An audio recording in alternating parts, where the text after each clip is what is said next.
So we're here with Samadhi and Husker, and both dogs have a little bit of separation anxiety.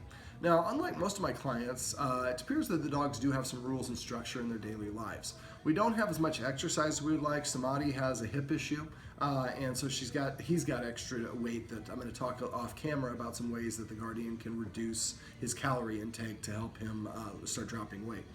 But I asked if the dogs nudge or scratch at their Guardian for attention, and she said that is not the case. Now, the Guardian works from home, and she said when she's at home working, she doesn't see the dogs very much. And she thought, well, maybe I need to pet the dogs more. Most of the time, I've found when dogs don't nudge or scratch for attention is because they're getting too much attention. But in this case, it might be one of the few times it's the opposite. So what I do is instead of petting the dog just willy-nilly, is I ask the dog to do something first. I consider petting a dog our way of paying or compensating them.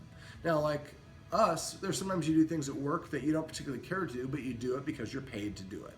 For the dogs, there might be times they don't feel like getting up or coming to you, but if they are rewarded for doing so, that gives them the incentive that they need. So what I suggest that you do is in the future, instead of petting the dogs just because they are cute or nearby, ask them to do something first. Ask them to sit. As soon as they sit, I like to pet a dog under its chin, because when a dog is proud about what's done, his nose is parallel to the ground or tilted upward. You should avoid patting your dog on top of the head because that has a tendency to be a downward orientation. So as soon as the dog sits, I reach my hand underneath and say sit. I don't say good sit. I don't say, oh, Samadhi, what a good dog, you sat down, because I didn't even say the command word.